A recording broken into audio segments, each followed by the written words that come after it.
Hi everyone, welcome to my new podcast, DGMZ, Diwan-e-Ghalib, Meri Zubaani.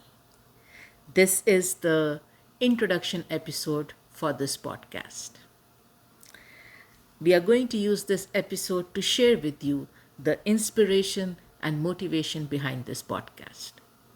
And hopefully, pick your curiosity so that you access future episodes. Now, this podcast is dedicated to Mirza Beg Asadullah Khan, lovingly known as Ghalib, the poet of the people. It's been 200 plus years since Ghalib's birth, and an odd 150 plus years since his work started getting published. But till today, Ghalib continues to mesmerize readers and fans like us with the spontaneity, the mystery, the simplicity, and the complexity of his writings. It is said that in the Indian subcontinent, after Gita and Quran, which are the holy books of Hindus and Muslims, Divan-e-Ghalib probably is the third most read book. Divan-e-Ghalib has been adopted by many educational institutes across the world and is part of their curriculum. Ghalib, to his credit, has multiple PhD dissertations attributed to his life and works and continues to be a favorite topic of study and research among scholars across the globe. In addition, Ghalib holds an undisputed, unmatched status in the world of literature and poetry. Much of that rests on this slim divan, which in no way forms the bulk of the total work Ghalib has done both in Urdu and Persian language. But as fate would have it, most of his fame, accolades, and popularity rest on this slim divan, this divan that we are going to cover in this podcast. Divan-e-Ghalib is applauded for more than one reasons, and each one more magnificent than the other. In this introduction episode, we will go through some of those reasons which have been instrumental and main motivation and inspiration behind the podcast. So, one of the reasons lie in the ability of Divan-e-Ghalib to make home in the hearts of both the literary elites and the common man with ease and impact, something very unique to Ghalib. His target audience was wide. Divan-e-Ghalib is basically a collection of about 200 plus ghazals. It is said that when Ghalib created his divan, he was very choosy about which ghazals he would put in the divan. And he picked fewer ghazals. The current divan has more ghazals than Ghalib chose for it. And all these additional ghazals have been added to the divan posthumously after Ghalib's death. Ghalib has written his divan in Rekhta. This is the then spoken Urdu language. And he has written the divan under two of his takhallus, pen names, Asad and Ghalib. Now, Asad translates to lion. As the story goes, Ghalib started writing under the takhallus of Asad, and one day realized that there was another shair, another poet, who was using the same takhallus or pen name. And Ghalib got a chance to read his works. And per Ghalib, those were subpar writings. Ghalib wanted no confusion between his work and this other shair's work. And that is the time when he made a decision to give up or stop writing under the takhallus of Asad and picked up the new takhallus Ghalib. Ghalib translates to all conquering, superior, most excellent. A fitting takhallus, if I may, right? Because that does explain Ghalib very well. Now there were other titles that were bestowed on Ghalib, primarily by the emperor in whose court he was a poet. One of them was Dabir ul Mulk, translates to Secretary of State. Another title was Najmu ud Dawla, translates to Star of the State.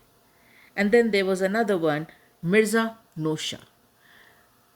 The fact that this title was bestowed upon him by the emperor then allowed Ghalib to actually use Mirza formally as part of his name.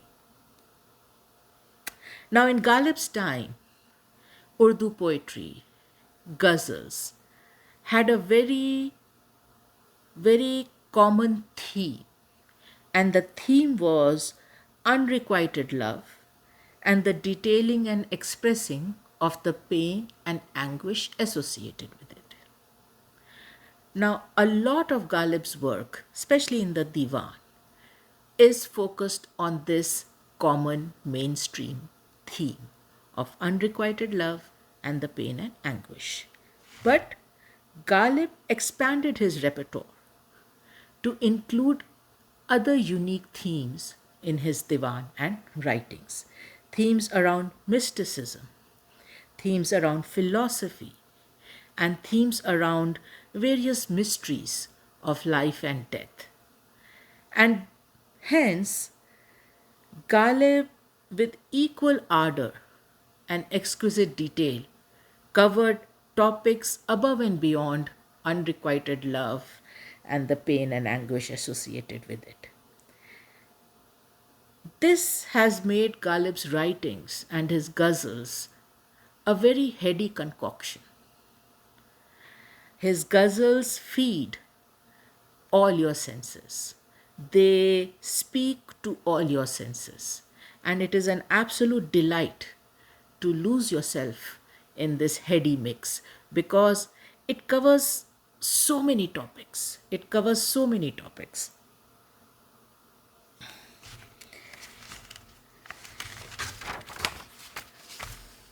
Now, it is said that great poets are masters of thought and diction, both equally. And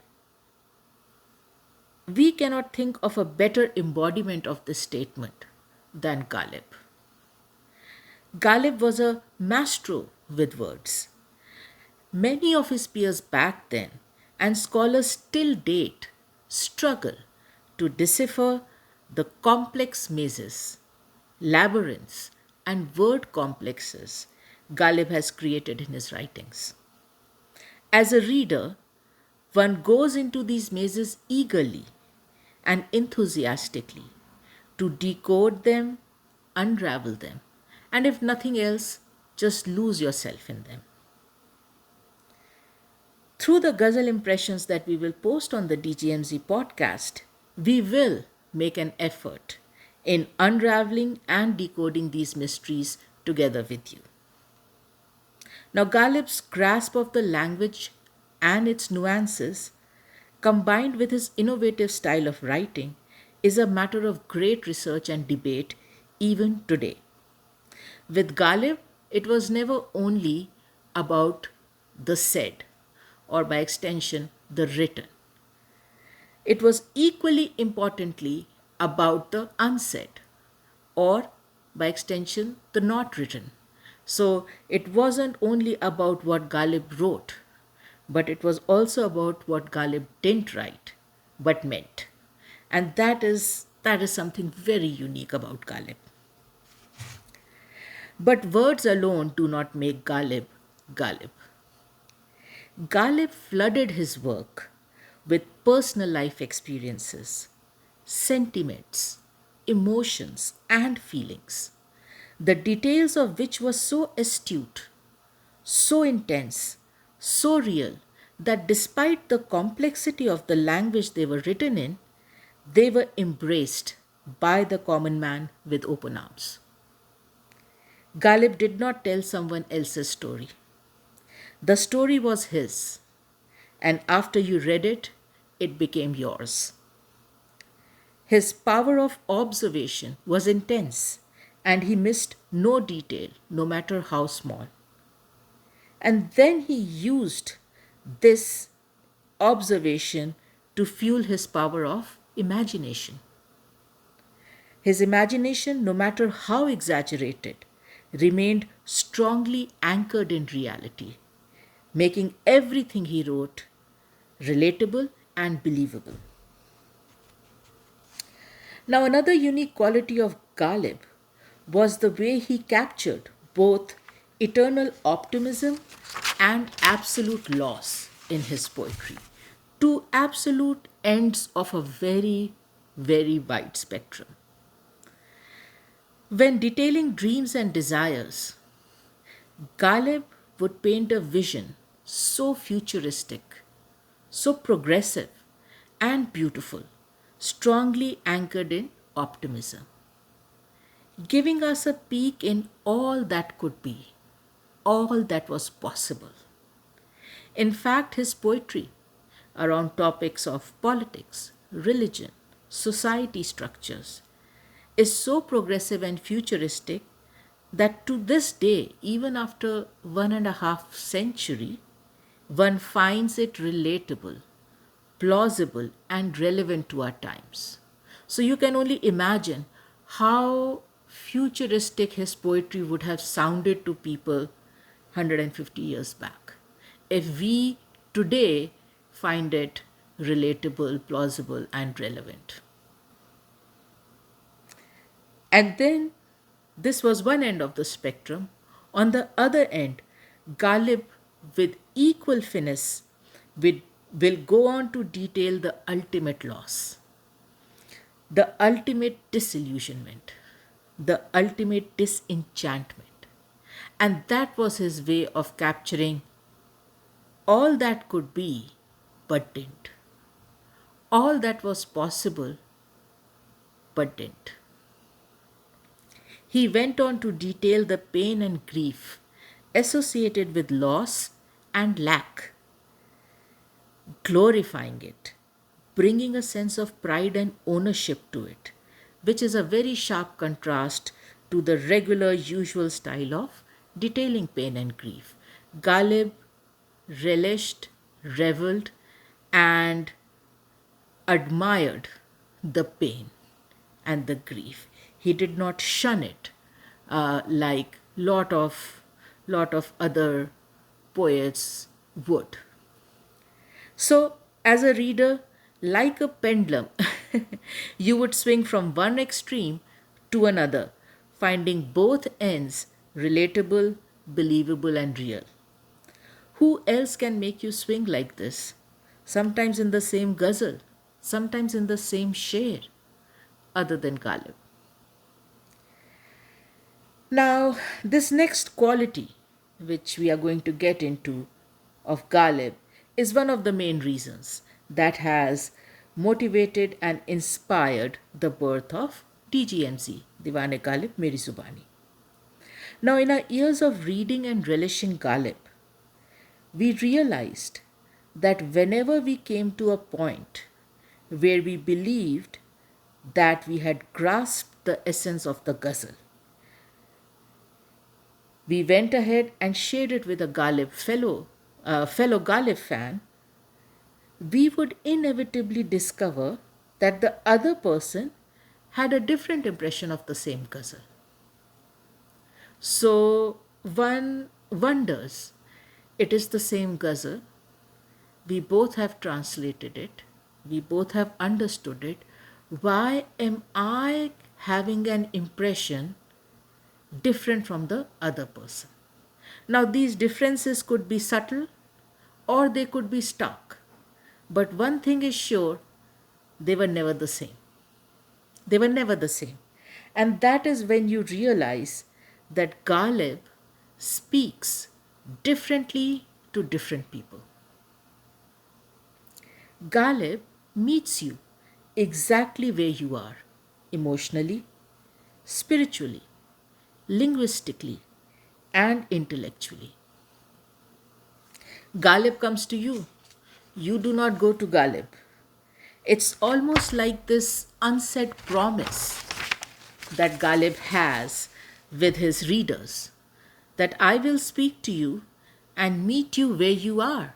No exceptions, period. If you're a fan, you will know this unique quality very well. It's almost as if Ghalib creates this space, this room, almost as if Ghalib leaves a door open for his readers to step in and create their own personal impression of his ghazal.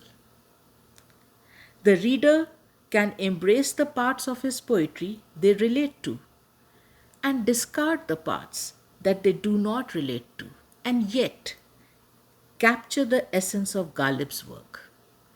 This, we believe, is empowerment for the reader, a unique opportunity to get into Ghalib's ghazal, read it, understand it, personalize it, and own it as your own.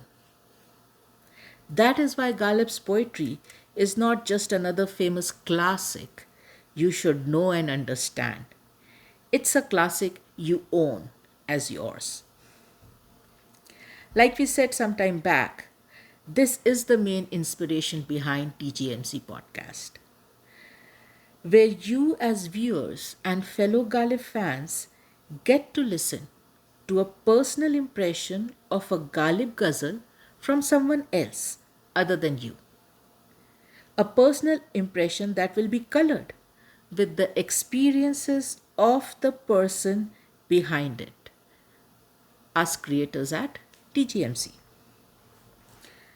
Now, we are aware of stories and incidents where it is said that one gets to see Ghalib's pride around the superior quality of work he did. Some have also interpreted this as arrogance and disregard for other people's work. But the fact remains that Ghalib was justifiably confident and proud of his work, keeping in mind the unmatched caliber he brought to the table. Having said that, we at DGMZ genuinely believe that the main objective of Ghalib's writings was to express and connect. Ghalib's ghazal, right from its matla, the first couplet, to its makta, the last couplet, is a force wanting to penetrate your heart, mind, and soul. It wants to make you admit, I can feel it. This is my story. This is me. Lastly, Ghalib was not just a poet. He was a philosopher. And as creator at DGMZ, we cannot think of a single source that has taught us about love and life as much as Ghalib and his works. And for that, we are eternally indebted and grateful to him. DGMZ podcast is a way of us saying thank you. Now, the plan for the podcast is that we will pick one ghazal at a time from Divan-e-Ghalib and post a personal impression every weekend. To maximize our ability for expression and your ability to understand, we will record these impressions in English, Hindi, and Urdu as needed. We will need all three languages because it is not easy to capture and articulate Ghalib's work, even if only as a personal impression. So we are going to need all the tools available in the arsenal. Now, DGMZ podcast is both for Ghalib fans and for viewers who are not aware of Ghalib, probably not aware of Urdu poetry, not familiar with Urdu language, right? For creators at DGMZ, Urdu is not our first language, though we are familiar with it enough to take up this endeavor to remove the language barrier and make Ghalib's Divan accessible to viewers who do not speak or understand Urdu, so that they can also enjoy the works of one of the most famous poets to emerge from the Indian subcontinent. We also want to clarify another critical point for our viewers. DGMZ podcast is not designed to be a source for complete and accurate translation and interpretation of Ghalib's works. If that is what you are looking for, you are best served tuning into sources and websites that have the required credentials and reputation about their ability for complete and accurate translation and interpretation. DGMZ podcast is solely focused on personal impressions of ghazals from Divan-e-Ghalib. We genuinely hope that this introduction to DGMZ episode will allow our viewers to get a good insight into the motivation and inspiration behind the podcast. As our viewers, we want you to have clarity on what we are trying to achieve at DGMZ and also what lies out of the scope of the DGMZ objective. This is a very new podcast, and all the viewers and subscribers who will join us during these nascent initial stages hold a very special place in our hearts. We appreciate your curiosity and willingness to explore a new podcast. Probably you are as big a fan of Ghalib as we are, and seeing his name in the title of a podcast was a reason good enough for you to explore it. We hope that your curiosity will be pleasantly surprised as you access our episodes and hopefully enjoy listening to the ghazal impressions from the Divan. That is all we have for this introductory episode, and we are really looking forward to sharing the first ghazal impression with you all. And let the mental gymnastics begin. Till the next episode, everyone, lots of love and light to you. Thanks for watching.